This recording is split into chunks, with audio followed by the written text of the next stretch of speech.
Hi, y'all. It's Bridget Cutshaw with Real Things Living. Today, my guest is Rhonda Parker Taylor. She's an author and life coach and the CEO and founder of Intelligence Solutions. Can you say hi, Rhonda? Hi, everybody, and thank you for having me. I'm really looking forward to engaging in real life lessons. Yes, I love the what you're doing. You're focusing on helping a lot of women. We deal with a lot of people don't talk about it, but we deal with a lot of stuff. We try to push back. And I love the idea that you're an author and business person and you have a new novel that came out earlier this year called Crossroads, and it's probably interjected and kind of into your life a little bit. Can you kind of say say crossed what brought this on to write this book? Well, it's several factors. I'm a businesswoman, and as I was developing as a businesswoman, I really wanted, I saw where women didn't support each other. Instead, they'd trip each other in the hall, but yet we were competing against the big man's club where they're walking around supporting. They may still want each other's jobs, but guess what? If it's between them and somebody else, they're going to push them into the door and so they can follow right in. And women, on the other hand, they didn't do that. And so I started working on the novel, but at the same time, it's a fiction novel. It's based out of Indianapolis, and it's on a high energy type A personality, which we're all taught we're supposed to do, workaholic, which is a core value, at least in my family and most Midwestern people. And um, what happens when there's a ball that's thrown in the middle of all that and completely changes the trajectory of your life. At the same time, you're trying to balance home, career, and your fitness, your health, and everything else. So I kind of threw it all in there, and you follow Paris through it, and you find you're also finding a piece of you, where you're like, wow, I really need to find life balance, and maybe I need to reconsider some of my relationships. Yeah, you're right. I think it's we women in general, just from my perspective, we had a lot on our shoulders, especially if you have children and married, and if you stay married, right? Everybody's got a different issue in your childhood upbringing, your how your parents are involved, um, or they're not involved, right? It just and I like how you probably I don't know how old you are, but we're probably the same generation. I was not many women were in my field a little bit, so I stood out a little bit being female, but at the same time, I was downgraded. Does that make sense? Well, you're a girl. Kind Yes, my sister told me. Luckily, I had a professional sister that was older than me, but she always said, "Do not ever make the coffee in your meetings." of, right? Well, why wouldn't you want to make the coffee? Everybody wants coffee, but she says because you'll always be designated to make it. Yes, that's true. And that is so true for women. We're nurturers and we want to make sure things are right. And we may be the organizers, but if you do not want to be designated as the coffee girl, and there's nothing wrong with it if that's your passion. If you love coffee, that's great. But if you're trying to make it up the corporate ladder, making the coffee designates you as the Right, administration, not as the right. executive leaders. So there's certain things that we have to consider when we're in our own behaviors in business. Right. I at one point I was raised in Georgia, even though I'm a military brat.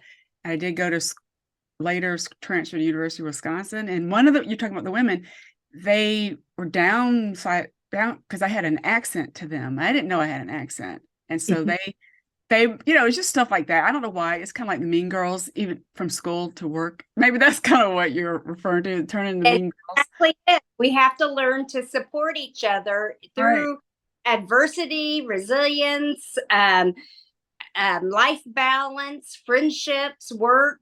Because if we're not going to do it as women, Right. then who's going to do it? Who has the same experience that a woman has other than other women. So you have to realize that it doesn't mean that you can't still compete or try to be the best in your field, but it does mean that you have to learn from each other. Some of the pillars of resilience is finding your own purpose, and self-actualization is part of that. You can't cope with life adversities if you don't have some kind of foundation that you're working from before you even hit that adversity. So mindfulness is another one where you can identify your emotions of why you're reacting to people in different ways, maybe negative or positive, and make sure that you're not falling into a negative mindset. Like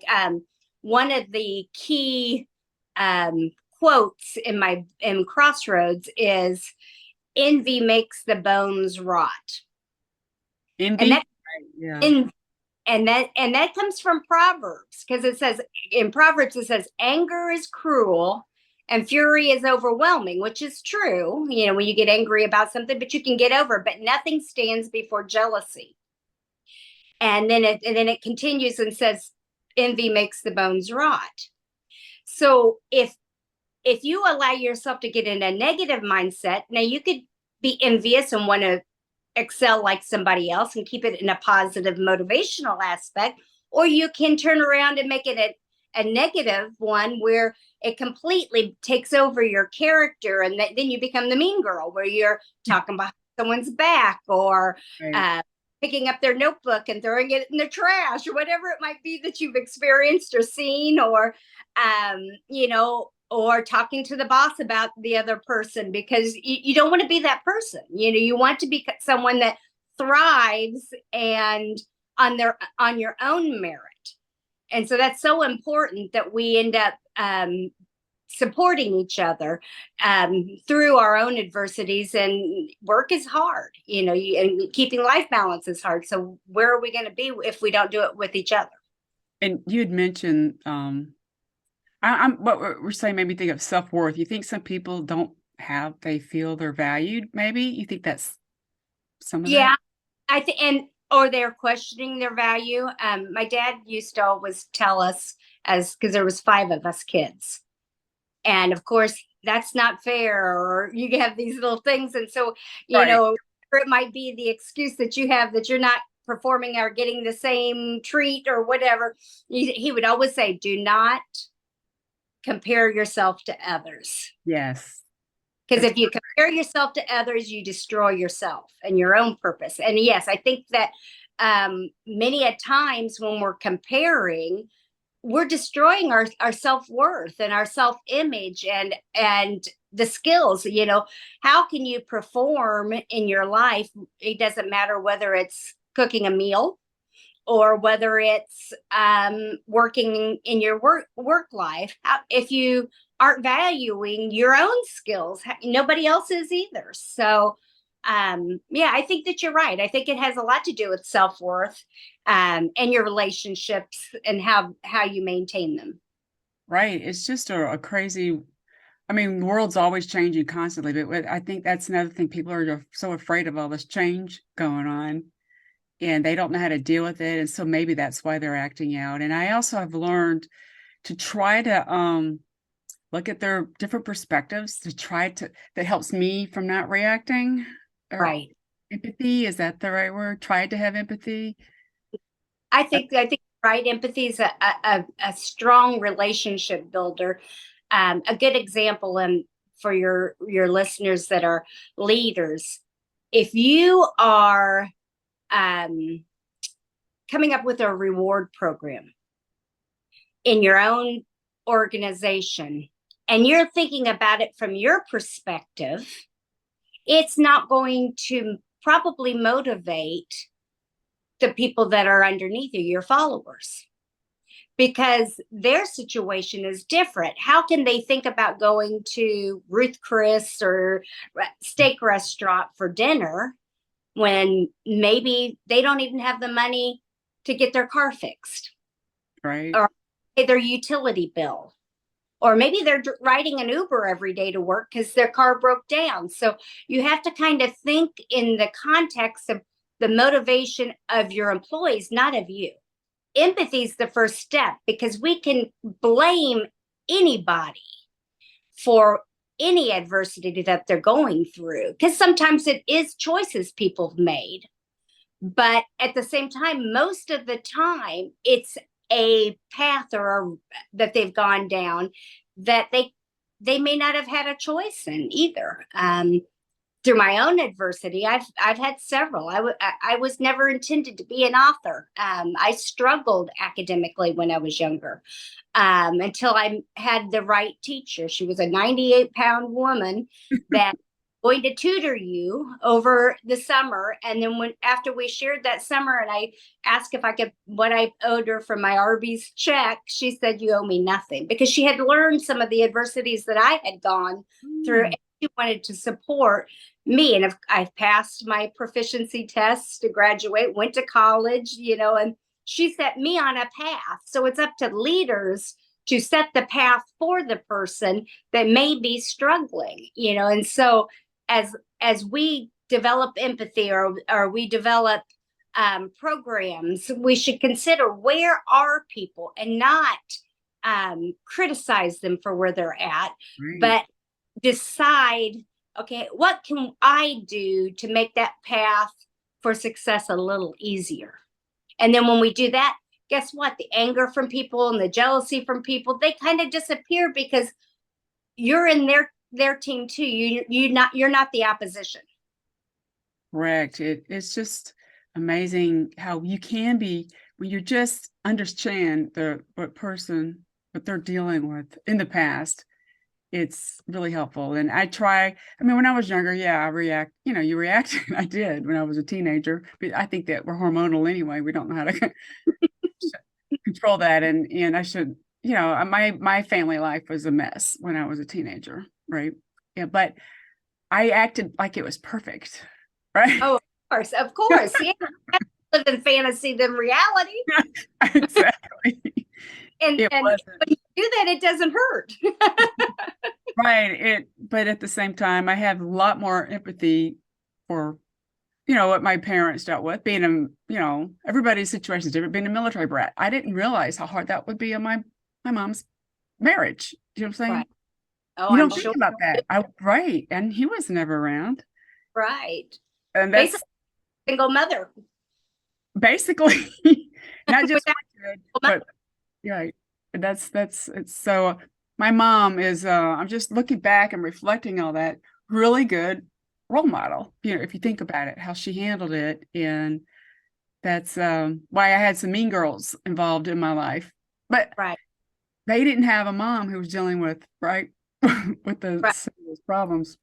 But And I think that another thing that's real important, and kind of the reason I picked the name for my fiction novel, is crossroads happen all the time in our lives. And it's up to us to decide which path we're going to take. And when we take that path, did we take the positive or the negative? Did we overcome the adversity? Because we don't change because we want to. We change because we have to, or we wouldn't change. Whether it be because we want more opportunity, or because something's painful, or a good example for me is I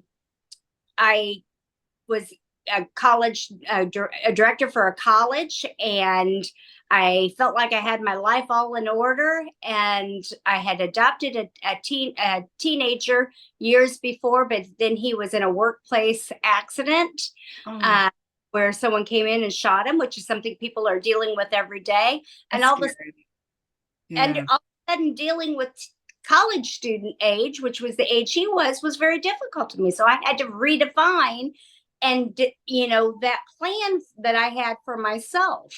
And but the opportunity was there for me to then just become a life coach, because other people were going through pain and adversity and change. And so not only did I develop the book around adversity, and what can happen. I was able to take that same scenario and help others through their adversity, and it's through preparation. A person that can prepare their foundation can meet those challenges and have the resilience. They have the people in place to talk to.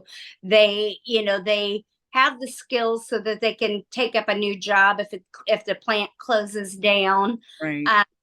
All of the things that are, and they've already practiced positivity, so that when, oh my goodness, it hurts, it's painful, and they go through these things, they are okay. Let's look at the silver lining or the gold lining, and what can I learn from this, and make better from it. And once you find those lessons learned, you can get refocused. And yeah, it may still be painful, but at the same time, you can learn from each other, and you have everything in place to move forward, and still make it through. And then you end up a better person at the end too. Yeah. Do you have when you mentioned, made me think of as a life coach, is there a specific age group or, a season of life that you help people in? I'm just curious. I would most of I would work with anybody. I used to work Right. with you in youth groups, and but my practice seems to be more from college age to adults that are going back towards maybe re-educating their skills, going through their resumes, helping them getting the skills that they need, them help them identify things online that they can do very simply to change their perspective and their skill set so that they can meet today's challenges. A good example would be, let's say, a nurse that's been a nurse for 30, 40 years. Guess what? They don't have the computer skills. They Right. don't have the ability to do, and they're dropping out of the nursing field, which is a field we need. Same thing with teachers, because they're not comfortable. They're expected to do the electronic health records, and they don't understand computers, and so they're like, okay, what can I do instead? So let's find a field in the medical field that maybe doesn't require the computer skills if you're not comfortable, or let's get you the computer skills, or whichever direction that individual feels most comfortable with, because everybody's different. It has to be a unique approach. Right. I like the aspect about learning something new, a new skill, because that's going to help you adapt, right? When Right. you have an unexpected thing. And the thing with the nurses and teachers, that they help so many people, but it's kind of scary and sad at the same time. And Right. a lot of it, a lot of people are blaming it on COVID, but I think it was started before that. It just Right. that's my opinion. It Yeah. amplified. Right. Because a lot of people they're aging anyway, and that's when you Yes. start making changes. Because that's a very, very demanding field. Yes, I can just right. I could not. My sister's a teacher, and um I think she's good at it because she wasn't, and she's entertaining, Right. and that she fits into that. But it's tough, what's going on in those teachers in general during COVID. That that quick change, they all had to do teaching online, and nobody knew how to use Zoom. It's a great example. They didn't know how to use. I think Zoom is used mostly. Right. They didn't know how to use it. And so I think that's why Zoom also, my understanding, changed for security reasons, because people were just hopping on Right. They these, yeah, back into their classrooms. hopping You, in and curse. My sister had somebody hopping in and cursing, and she's like, she didn't know how to like turn it off, block that person. I mean, it's right. funny now, but it's scary as heck when you're Right. the person. Exactly. A Zoom, Or something that we weren't, right, especially I think there was a couple of computers growing up in school. I'm fairly computer literate too, and but we didn't have that background, and right. continually becoming a life learner. And I do want to take an opportunity for the teachers and the nurses out there. You are valued. You Yes. add value to our society. Please don't give up. If you have the passion, still do it. I am a perfect product of a teacher that took the time to spend time and effort into making sure that I would be successful in life. Nurses, we need you because we all have issues, problems, illnesses, and you are our lifeline to Yeah. educate how to be a health advocate for ourselves. So we need you. Sorry, I got a little off base from Well, that's resilience. okay. That you just bring it back. Memories for me, the nurse, when I've had health issues in the past, it was the nurses that helped me the most Right, because the doctors only have they're in a certain box, you know what I'm saying? And it was the nurses that helped, right. not just me, but everybody made them feel okay. And set the right, yeah, like Yes. you're gonna make it. How to take your medicine or how to eat right for whatever, if you have diabetes or hypertension, or gave you all They that know.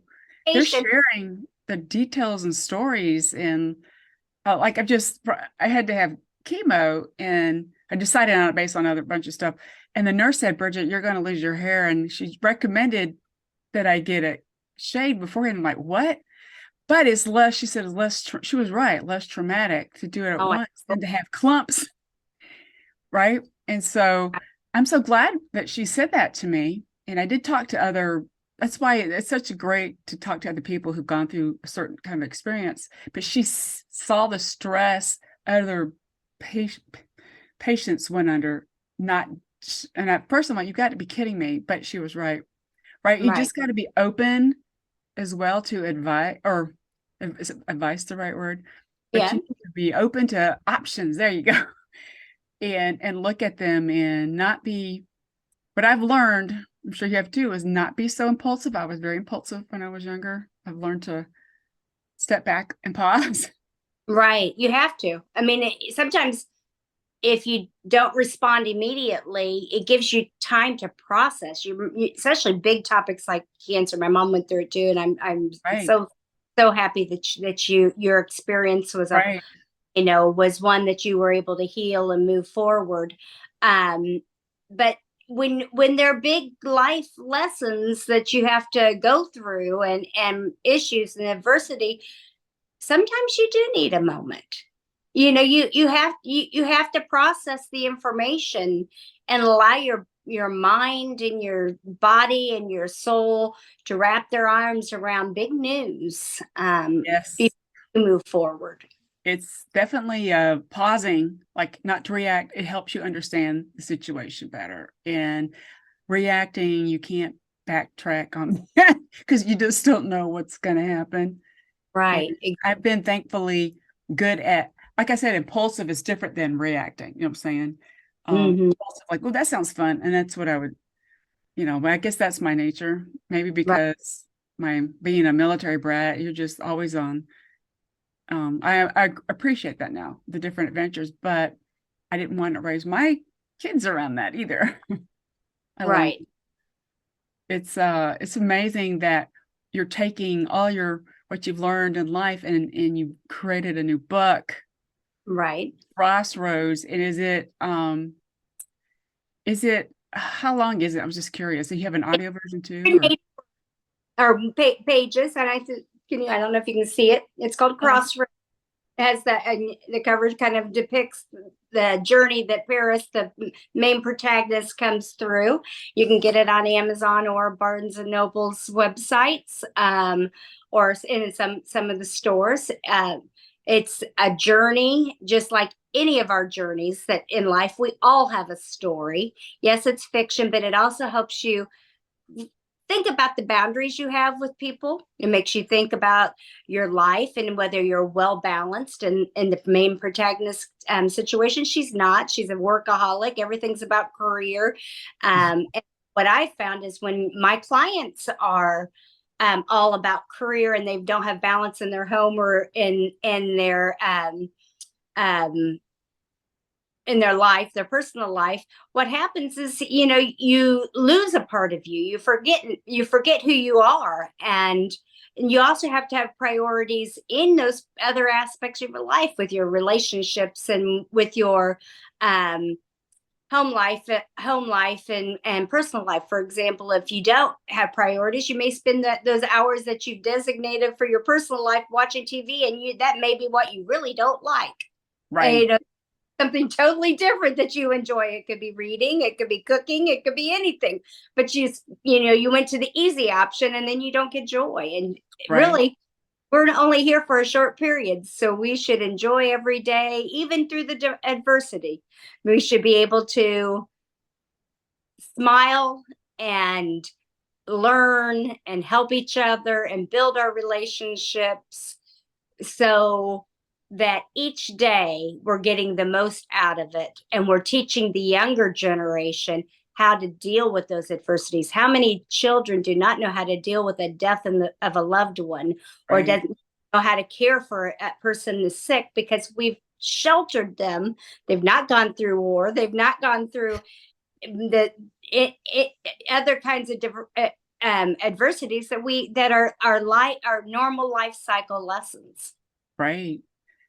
I love what you're saying, and we're on the same page. You've got to look for joy every day, no matter how, quote, bad, end quote, your situation is. You still have to find joy somehow. And I'm definitely behind that. And I just think you're very inspirational, by the way. I love your energy.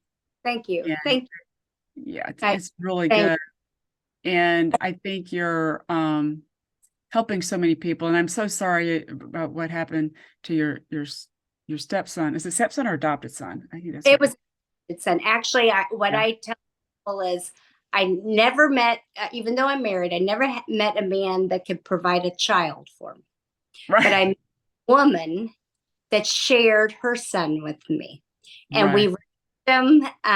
Even though she was going through adversity at the time, she has a very successful life now. She was able to go to college. She was able to pull herself out of her own situation. She has a master's in divinity, Oh, and and even though it was two separate lives, we have the utmost respect for each other. that And is awesome. it would be like a modern day you know love story, basically, of children and making sure they have the opportunity. That is a beautiful example. And I'm just, as a mom of boys, I'm a little concerned about their future, but I'm trying to be positive and give. I just don't know why I guess because I don't watch the news, but I read things like Right. you mentioned. It's scary. Yeah, you have to kind of put that all in perspective, don't you? And it's like, okay, yes, things have changed, but if everybody can, adjust, and like I stay home more. I bought a property with 3 acres so that I Awesome. could enjoy the wildlife and see the coyotes come through, and they have their space, I have my space, I and you I think we're like sisters. We're like you're a mother sister from another mother. I'm not sure if that's the yeah, find. we're very much in common. That I'm the same way. And I think nature is healing. That's another thing Mhm. I like to say. It's very healing no matter what.